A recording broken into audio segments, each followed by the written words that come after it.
नमस्कार दोस्तों, सर्वे भवन्तु सुखिनः के एक नए एपिसोड में मैं आपका हार्दिक अभिनंदन करता हूं, स्वागत करता हूं। दोस्तों, हम सब जानते हैं कि जन्म से ही हम इस जीवन के मोह माया के जाल में उलझ जाते हैं और उसी में हमारा सारा जीवन व्यतीत होता है। नतीजा यह होता है कि जीवन का जो लक्ष्य है, आंतरिक शांति का जो लक्ष्य है, वह हम नहीं प्राप्त कर सकते। आइए इसके लिए मैं आपको आज एक कहानी सुनाता हूँ। एक आदर्श राज्य था और वहाँ के राजा एक आदर्श राजा थे। राजा इतने महान थे कि वो इस मोह माया के जाल से अपने को हमेशा बाहर रखते और अपने लोगों की देख रेख अच्छी तरह से करते। राजा का मानना था कि जीवन में कभी किसी को कोई भी गलती नहीं करनी चाहिए जिसके लिए क्षमा न मिल सके।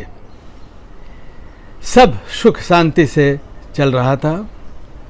यह राज्य एक गणराज्य था जहां राजा जनता के द्वारा चुने जाते थे। एक दिन की बात है, जब उस राज्य में सुख शांति हर तरह से व्याप्त था तो राजा ने एक मंत्रियों की बैठक बुलाई और उन्होंने यह ऐलान किया कि पिछले दिन उनसे एक गलती हो गई है और उस गलती के कारण अब वो इस राज्य सिंहासन पर बैठने योग्य नहीं हैं और वह उसे छोड़ना चाहते हैं। मंत्रियों ने बहुत विनती की, लेकिन उन्होंने कहा कि नहीं, ये हमारे लिए उचित नहीं होगा। मंत्रियों ने पूछा तो क्या किया जाए? उन्होंने कहा एक राजा का चुनाव किया जाए। चुनाव कैसे हो, इसके लिए ऐलान किया गया कि एक हफ्ते के बाद किसी दिन सवेरे 10 बजे जो भी योग्य पुरुष राज्य दरबार में आएगा और राज्य गद्दी के पास पहुंचेगा, पक्का 10 बजे, उसे ही राजा राज्य का भार सौंप देंगे, वही नया राजा होगा। इसके लिए ऐलान कर दिया गया। लोगों में भारी उत्साह हुआ। सब लोगों ने सोचा कि अभी तो समय है, आराम से दरबार में पहुंचेंगे। बहुत से लोग समझ रहे थे कि अब उनका राजा बनना निश्चित है।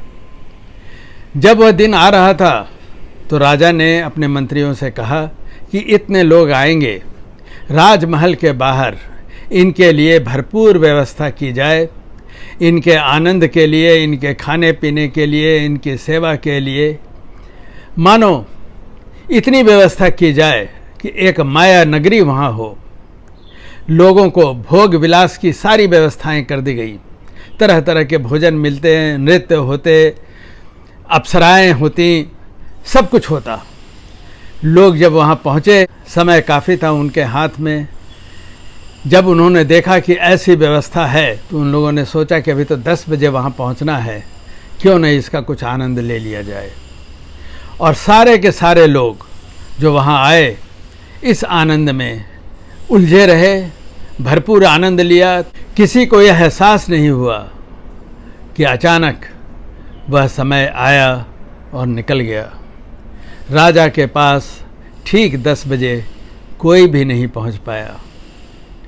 मंत्रियों ने तब राजा से पूछा, महाराज ऐसा क्यों हुआ? तो उन्होंने कहा कि कोई भी राजा बनने योग्य नहीं था। जो भोग विलास आनंद जीवन के मोह माया में फंसे हैं, वो राजा बनने योग्य नहीं हैं। तो मंत्रियों ने पूछा, महाराज अब क्या किया जाए? आप ही को राज्य संभालना होगा, आप ही इसके लिए उपयुक्त हैं। चूँकि आप यह मानते हैं कि आपने एक गलती स्वयं की है, इसीलिए आपका राजा बने रहना उचित होगा। दोस्तों, इस कहानी से यही संदेश मिलता है कि हम जीवन के लक्ष्य से च्युत हो जाते हैं, उस लक्ष्य पर नहीं पहुंच पाते हैं क्योंकि हम मोह माया में उलझे होते हैं। इस अंक में इतना ही। नमस्कार।